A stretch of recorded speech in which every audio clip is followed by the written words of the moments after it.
अकोला महापालिकेत भाजप एकहाती सत्तेच्या उंबरठ्यावर. भाजपने आतापर्यंत 20 जागा जिंकल्यात, 23 वर आघाडी.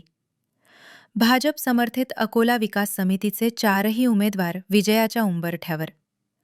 अकोल्यात 80 पैकी 50 ची फिगर भाजप मित्रपक्षांसोबत गाठण्याची शक्यता. भाजपाचे दिग्गज विजयी. माजी महापौर विजय अग्रवाल, महानगराध्यक्ष जयंत मसने, सुनीता अग्रवाल, हरीश आलिम चंदानी, पल्लवी मोरे, विनोद मापारी विजयी.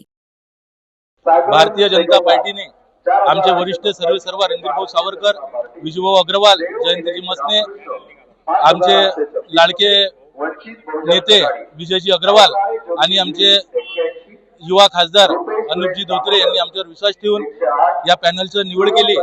जनतेने प्रभाग क्रमांक 6च्या जनतेने आम्हाला भरभरून मतदान करून आम्हाला निवडून दिलं. आम्ही सर्वांगीण विकास करण्यासाठी श्री नरेंद्रजी मोदी राज्याचे लाडके देवाभाऊ यांच्या मार्फत शहराचा प्रभागाचा विकास करण्यासाठी कटिबद्ध राहू.